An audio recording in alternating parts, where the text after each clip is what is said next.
every single day, literally almost every single day, I get asked about Darren Till. Where's he been? It's been some time since we talked to him. So let's go to the phone now and say hello to the one and only Darren Till. The pride of Liverpool is joining us right now. Darren, how are you? Yes, Ariel. What's happening, mate?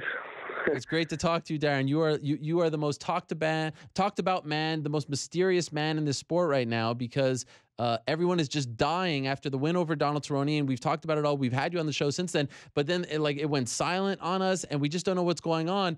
People are really excited to see you back, but they're also wondering where you are. You're feeling this, right? Like you're feeling this anticipation growing, and this sense of where the heck is Darren Till growing, right? Yeah, I'm feeling it, mate. I'm starting to get hate messages now of fans who are fans of mine. So yeah, I'm feeling it.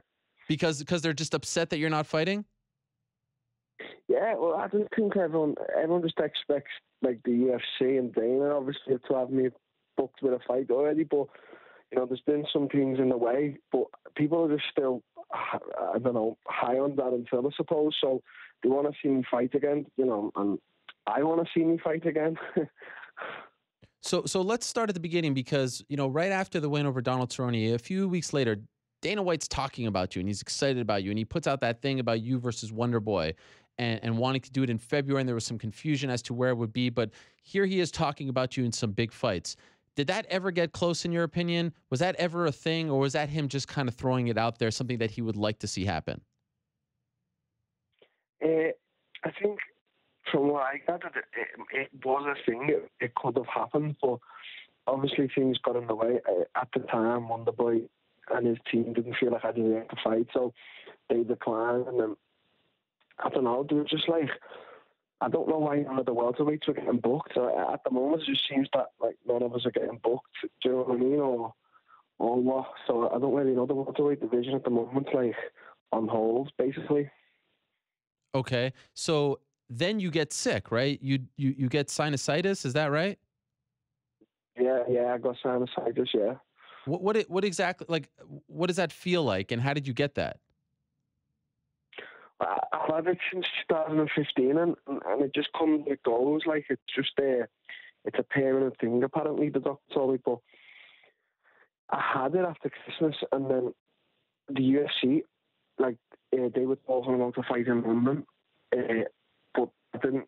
They never said any names being mentioned. Obviously, I think God's name got mentioned. And then to the coach, and I said, "This true?" He was like, "Yeah, but we're not taking the fight." He was like, "You're not ready. You haven't trained. You know, you're sick. You're just getting over your sickness now, and it's not a good fight to take." You know, and I was like, "I feel ready to do it, though, coach, so that I can get fit in 5 weeks." And he was like, "No," he was like, "When you come back to this division to, you know, to fight again, you're coming back to knock someone else out in the first round. You're not coming back to like a 3-round or 5-round fight." You know what I mean? That goes to the decision. He said, "It's not working like that." He said, "I need 10 to 12 weeks to work on you again, and obviously you need to be in the gym without even having a fight booked, you know, training," which I always do. So that fight never happened, and then, you know, now I'm ready. Now I'm just waiting. So now I don't really know what's going on. You know, really, I'm training every day, and I'm just waiting to get booked at the moment. John Kavanagh, as you know, was very active in trying to get you to fight Gunnar Nelson. Has that ever been brought to your attention, whether it was for London or Dublin or any other card? No, it hasn't been brought to attention. Card on the bin, and I said, you know, if it would have been London or Dublin, I'll fight anyone anyway, mate. But at the moment, we have enough money. In the ideal situation, I'd love to fight in America.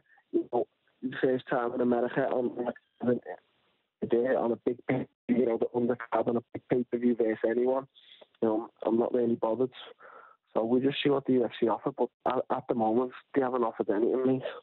Okay, and you didn't turn down anything, because that seemed to be what some were speculating, whether or not you were turning down fights. No, I haven't turned down any fights, not at all, no. I would never turn down a fight. That's not me. I don't turn down fights. Are you starting to get a little anxious? Do you feel like you've lost a little momentum since your win in October? Yeah, obviously, yeah. As you've just said, Ariel, people are like, asking about me every day. I think, if you put it into perspective, after Conor McGregor, I'm probably the most talked about UFC fighter, which is incredible. You know what I mean? I know I won the breakout and that, and all that stuff's good that comes with it. But I've still got more to do. I've got all these other top guys to beat and prove myself against. So I know people are on this hype train, as you say, but just not on anything. I just really want to fight and be the best. But at the moment, I feel like I don't know what's going on. I just want to fight to get booked against anyone. It doesn't matter who it is. Like I really couldn't care who it's against. You mentioned to me last week that you're interested in fighting Rafael dos Anjos. That would be a huge fight. He's obviously very close to fighting for the belt. He's a former title holder at 155. Once you put that out there, did you receive any feedback from the UFC? Just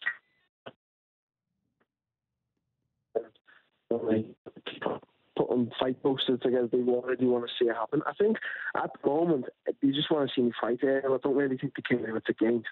I think people just want to see that.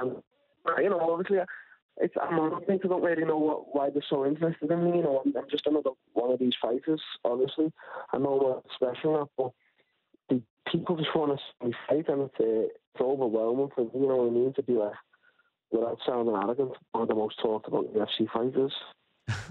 Is it kind of surreal how this has happened so fast for you?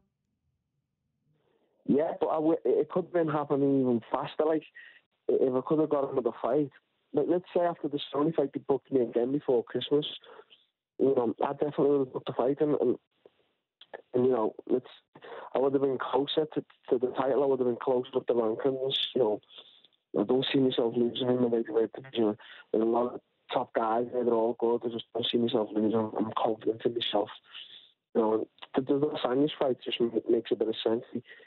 He's good, he's strong, he's been beating everyone. I don't think he's getting the title fight right now against Tyron because Tyron's got other things. So he's like, he's not really doing anything. So I'd like to fight him, and obviously I have history with Brazil, so I think that'd be like a real big fight in Brazil, like on the undercard to like whatever. It's just been booked. I think Amanda Nunes just been booked in Brazil, so I'd definitely have that fight. I'd be up for it. I know that you had Mike Perry on your radar, especially after the win in Poland. However, he has lost twice, most recently just last month. Mm-hmm. What do you make of his decline? Are you disappointed that now it seems like there's no momentum behind that fight? Yeah, I feel like that was the fight for some months. Obviously, the fight at the Echo Arena, that's all I've been talking about at the Echo Arena, obviously Brazil. But he's had 2 losses now. Obviously I'm not going to fight him now. He's coming off 2 losses. It wouldn't just that fans would get angry. The UFC wouldn't book it. So I feel sorry for him. Where he could be good, he can be good. I think he's got a few of his I just don't know his methods in training a bit wrong. I think he can still be a top guy, but he just needs to work on some stuff a bit more. I'm always working on the bad part of training when I'm training. The bad part of my game when I'm in training. I'm not working on my strengths when I haven't got a fight booked. I'm working on the ground game, the wrestling, defense and this and that. And I just feel like Perry, maybe he's just going to the gym and just banging some pads. He's probably working hard, but maybe he's not doing the right things. So he needs to. He's fought a lot, and he needs to have a year off and just really take a look. I don't know, he's just filled up with his girl and that, so I don't know what's going on. One idea that I threw out was, I know you said that you want to fight in America, and that makes all the sense in the world, but I love the idea of you fighting in Rio against Colby Covington, who's become an enemy to the Brazilian people, and you're sort of, the adopted Brazilian son.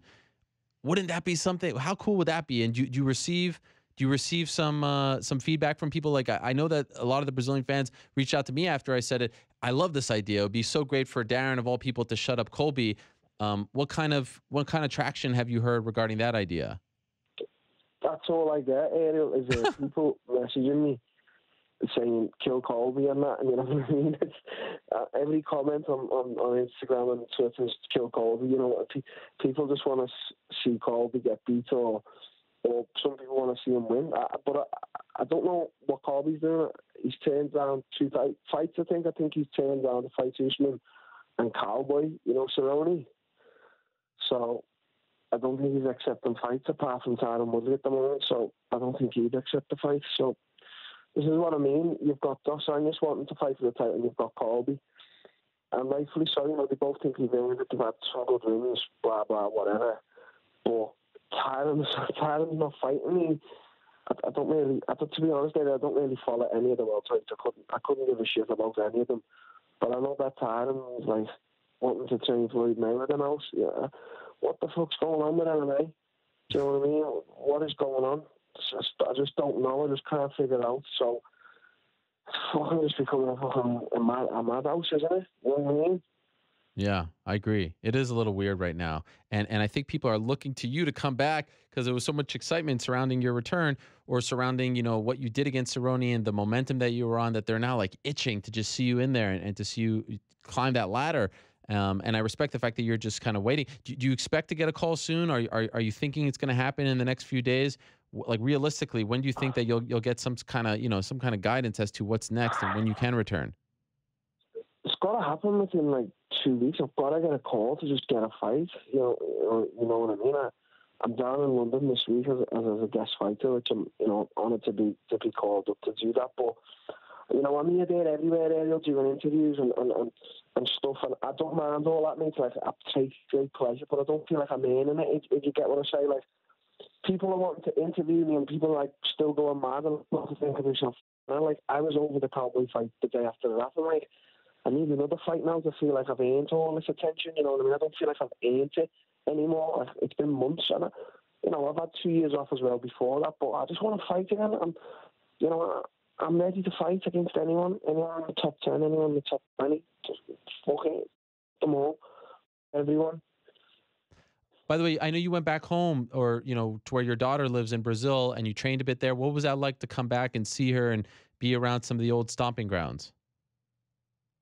It was good, mate. I didn't train actually there because I still had the south side to say. Okay. That's why I went back to Brazil. So I said to the coach, if we're not going to let me fight in the next 6 weeks, can I maybe take a week out to see my daughter? I haven't seen her for over a year. I'm starting to like get a bit. You get these fighters there, and they go away from the family or that, and they're crying about it. I haven't seen my daughter for like a year. And, I wasn't crying or anything, so I just asked my coach. Like, I asked my coach everything. To be honest with you, I'd ask him if I could take a piss if I could. So I said to him, like, can I see my daughter for a week? And he was like, yeah, go for a week. Don't be too long. Just get what you need to get done and come back. So, I went to see her. She was buzzing. She's coming on. She's coming on great. She's an amazing little baby. It's obviously upsetting for me because she doesn't speak English. But, at some point I'll get her to England and she'll start speaking English. So that was a good week there. It's actually her birthday today, to be honest with you. She's 12 days. She's 4 today. Wow. She's 4. So, yeah, so happy birthday to her. But, yeah, I spent a week there, but now I'm back. I'm training every day. And, I just want to fight her. I just want to fight. I don't care who it's against. Happy birthday to your daughter. Yeah, obviously. Yeah, thank you. I want Wonderboy, I really want Wonderboy. He's a really good striker, and there's a lot of talk that I don't deserve Wonderboy, but Wonderboy fought Johnny Hendricks when Wonderboy was like ranked 9th or 10th, and Hendricks was 2. So how did he get that fight? So just fight me. He's probably going to listen to this, I hope so. Just fucking fight me. Just come and shut my lights out if you can. You know what I mean? Let's have this striking fight. Let's go for it. Also, just wanted to quickly ask you. I know you went to the as I like to pronounce it, the Echo Arena. That's the Scouse in me. And you were doing some stuff there last week. It's 10 years old. The Liverpool MMA scene is killing it right now with you and Paddy Pimblett and Meatball Molly, Chris Fishgold. Any buzz around that? Like, do you think that this could happen in 2018? I feel like it would sell out in 10 seconds if they put on a card there. What are you hearing? And why were you there doing those pictures and stuff? Well, it's to gain momentum. Tony Bellew, they tweeted Tony Bellew saying they sent him some cupcakes about the 10th anniversary, and Tony was like, but I can't accept them because I want Darren Till to fight the He's the only guy who needs to fight there. That's all anyone talks about here, out of the whatever 150,000 followers I've got. The messages constantly about the Echo's unbelievable, and this is funny thing. Like, I don't usually do this, but I put a story about the Echo, and then just out of curiosity, I checked who had viewed my story, and top search, if you can believe it, was top guy who'd seen it was Dana White. Wow. And he'd been through like 5 stories I put about the Echo, and he'd seen every one of them. Because I know he follows me, so he's probably just been on stories now and then, but it's out in 10 seconds, like you said. You would not see a show like that ever. I know the UFC is on, it's like 220 or something. I'm telling you now, mate, it's top Dublin. I just know it would be. That Echo, it comes out. The scouts would break that Echo down, the walls down, honestly. I'm telling you, mate. That would be incredible. Do you hear anything from the UFC? Do you feel like it's imminent, or nothing really other than those little clues that you talked about? I just hear what I do. Like, I don't really hear what the UFC say. That goes to me coach and whatever, me management. And so I don't really hear it all. I just try and do the best I can, like, to pull out there. But even right now, campaigning for the fights, it's hard. As soon as I campaign, people are like, oh, shit, if you have all the fight in months? And I'm like, oh, that's for a fight, you know what I mean? People think that they think that I'm going on like I'm this big UFC star. I don't see myself like that at all. And I've only beat, a few guys in the UFC. I want to beat everyone. It's not me. I'm just trying to campaign for fights. So don't hate. Well, don't hate us because you ain't us. I see that on the show the other day. It's a great saying, and it's apropos. I think the hate is coming from a good place, though. I think people are just really excited to see you progress, and you were such a great story in 2017 that they're kind of like, all right, like I want to see this next chapter already unfold in front of my eyes. So I don't feel like it's coming from a bad place, if you get what I'm saying. No, I don't think so, Lisa, but I bet you'd even fighters are like bored if you think that I'm like thinking I'm this star. I'm not thinking that at all. It's not me who gained all this put all this hype out there. I just went and fought, and people, the fans love it. They're voting for me to break out in 2017, whatever. So, but I just want to fight. That's all I want to do, mate. I just want to fight. Last thing for you, Darren, and again, thank you so much for the time. Do you feel like the sinusitis will be an issue that will plague you throughout your career? Like, are you going to have to get this, corrected via surgery at some point? Maybe, yeah. I mean, I think that's what the doctor said. The ultimate goal was, like, I'm going to have to get surgery because otherwise it'll never stop. So that's a problem, but that can be done down the line, mate. There's no rush for it now. I'm cleared up, and I'm better. You know what I mean? So that's not the most. But yeah, maybe I might have to stop and get surgery. Okay. I'm not asked about. Yeah. Well, good luck with that. Glad to hear that you're feeling better. Glad to hear that you're on the comeback trail and just waiting for that phone call. I think I speak for everyone when I say we can't wait to see you back in there. I know this is a frustrating time for you, but I appreciate you coming on and updating us, Darren. Thank you very much, and good luck with whatever comes your way next. Thanks, Ariel. Take care. I'll see you soon. We'll talk to you very soon, and happy birthday once again to your daughter. There he is, the one and only Darren Till, stopping by, an update for you. I do believe that something's got to give. Something will happen soon.